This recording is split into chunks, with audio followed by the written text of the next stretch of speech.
Assalamu alaikum students. Hope you will all be fine. I am teacher Nazish of class 4. Happy New Year to all the students. Hope you will all be fine. Welcome back after the winter vacations. So we start our SST lecture number 11. So open your book page number 72.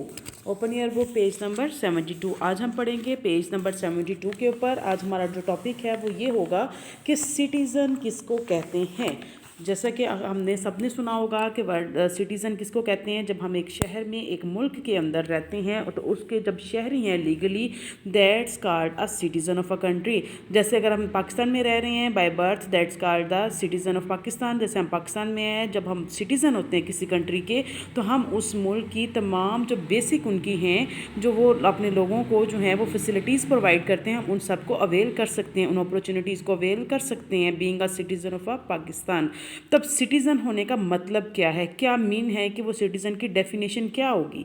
अब citizen या तो वो हो सकते हैं कि जब हम लोग बाय नेचुरल जो हैं या बाय बर्थ जो हैं वो एक मुल्क के अंदर पैदा हो रहे हैं, that's called the citizen of a country. और दूसरा वो कि जिसको आप नेचुरलाइजेशन कहते हैं, या एक मुल्क से आप अपनी चीज़ें अपना जो है वो माइग्रेट करके दूसरे मुल्क के अंदर जाते हैं और उसके तमाम जो है लीगली उसके जो है वो लीगली उसके तमाम प्रोसेस को कंप्लीट करके उसके आप सिटीज़न बनते हैं उस कंट्री के, that's called the naturalisation.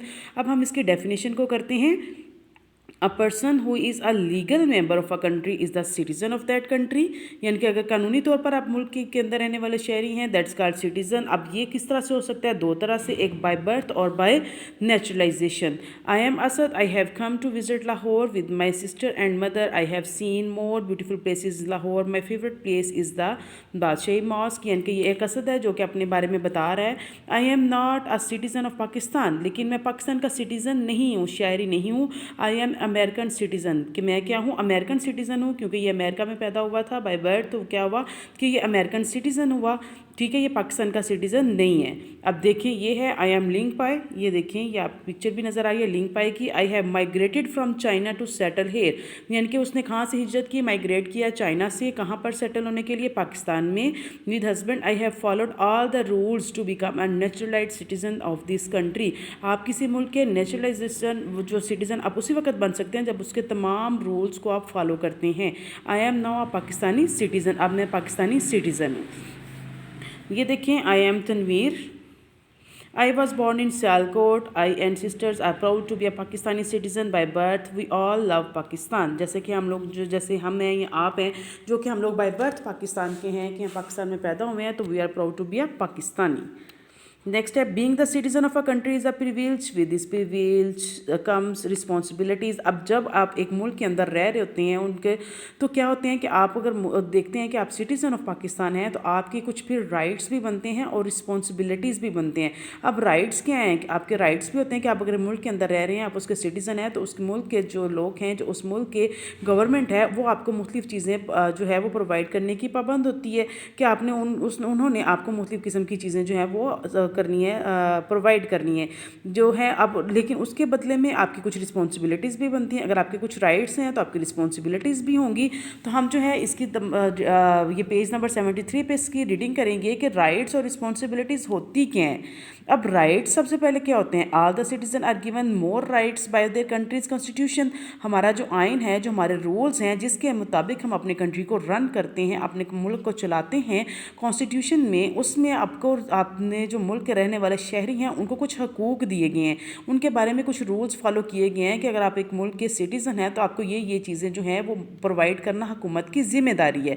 These rights can't be take away by anyone, कोई एक शख्स दूसरे से छीन नहीं सकता। Each citizen must try not to take away the rights of their citizens और even interface with their rights. अब कॉन्स्टिट्यूशन जो है पहले हमने पढ़ा था, उसकी डेफिनेशन क्या है, the constitution is a set of rules which everyone in the country must follow. यानी कि ये वो रूल्स होते हैं जो कि हर एक को फॉलो करने पड़ते हैं, चाहे वो आपके मुल्क का प्रेसिडेंट ही क्यों ना हो। अब ये कुछ राइट्स दिए हुए हैं, कौन कौन से राइट्स हैं, तो आपको आज़ादी होती है रहने की, ठीक है, या आपको सोचने की आज़ादी है, आपको कहने की आज़ादी है, आपकी प्रॉपर्टी आप अपनी कोई भी ख़रीद सकते हैं, आप जो हैं वो रिस्पॉन्सिबल हैं किसी भी चीज़ के आप कोई भी चीज़ जो रीज़नेबल स्टाइल है, वो लिविंग है, वो आप ले सकते हैं। आप हेल्थ की फैसिलिटीज़ आपको मिलनी चाहिए, आपको एजुकेशन की मिलनी चाहिए, आपको अपने मज़हब के मुताबिक ज़िंदगी गुजारने की जो है वो आपको मिलनी चाहिए कि अगर आप मुसलमान हैं या आप क्रिश्चियन हैं या आप हिंदू हैं, आप किसी भी मज़हब से ताल्लुक़ रखते हैं, तो आपको अपने मज़हब के मुताबिक ज़िंदगी गुजारने की मुकम्मल आज़ादी होनी चाहिए।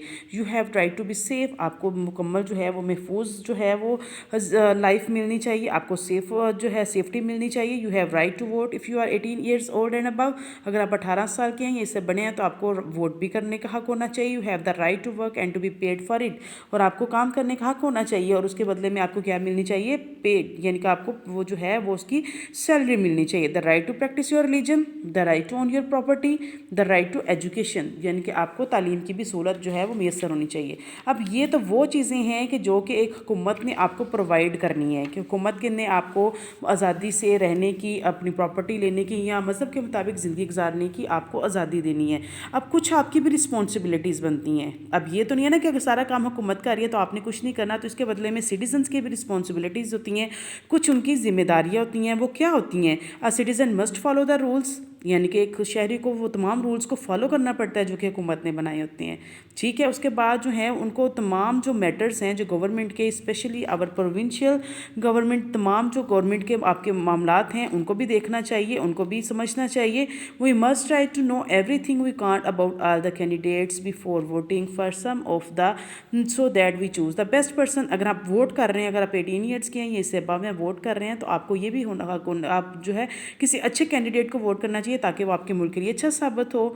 We must to do community work, आपको कम्युनिटी वर्क भी करना चाहिए कि आपको अगर मुआशरे के अंदर रह रहे हैं तो आपको देखना चाहिए कि आपकी सोसाइटी के अंदर, आपके मोहल्ले के अंदर, आपकी स्टेट्स के अंदर कोई ऐसा डिज़र्विंग बंदा नहीं है कि जिसको आपकी हेल्प की ज़रूरत है या जिसकी मदद आप कर सकते हैं। आपको वो भी चीज़ें जो है फाइंड आउट करनी चाहिए, वो आपकी रिस्पॉन्सिबिलिटी है। बाय रिलीजन और बाय जो है वो सोसाइटी वर्क या community work.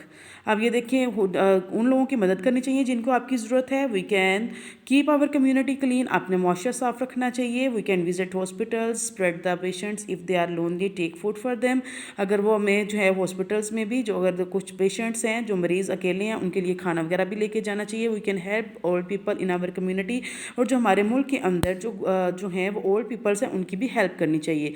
We must pay our taxes on time, हमें अपने जो टैक्स हैं वो टाइम पे करने चाहिए। अगर हम टैक्स टाइम पे करेंगे तो जो हमारे मुल्क के जो हैं वो जो हैं जो रोड्स वगैरह हैं या जो हॉस्पिटल्स या एजुकेशन की फैसिलिटीज़ गवर्नमेंट हमें प्रोवाइड करती है वो ज़्यादा अच्छे तरीके से प्रोवाइड कर सकती है। ठीक है, कम्युनिटी वर्क या पब्लिक प्रॉपर्टी या हमें जो है वो अपने जो हॉस्पिटल्स हैं या स्कूल्स वगैरह हैं उनकी भी केयर करनी चाहिए, जो पब्लिक प्रॉपर्टी है उसकी हिफाजत करनी चाहिए। अब यहाँ पर देखें टैक्सेस क्या होती हैं। टैक्सेस वो रकम होती है जो कि हम गवर्नमेंट को पे करते हैं, जो कि हमें वो अपनी फैसिलिटीज़ प्रोवाइड करती हैं, तो उसके बदले में जब हम गवर्नमेंट को पैसे देते हैं वो हम किस शेप में देते हैं, टैक्सेस की शेप में। It is the money collected by the government from its citizens. With this money the government pays for the services it provide to its citizens like hospitals, schools, roads etc. यानी कि जो चीज़ें हमें government provide करती है उसके बदले में जो है हम लोग जो हैं वो फैसिलिटीज़ गवर्नमेंट को देते हैं, जो फैसिलिटीज़ गवर्नमेंट हमें प्रोवाइड करती हैं हम उसके बदले में जो मनी गवर्नमेंट को प्रोवाइड करते हैं, दैट्स कॉल्ड टैक्सेस। यहाँ तक आज जो है आप 3 पेजेस की रीडिंग करें।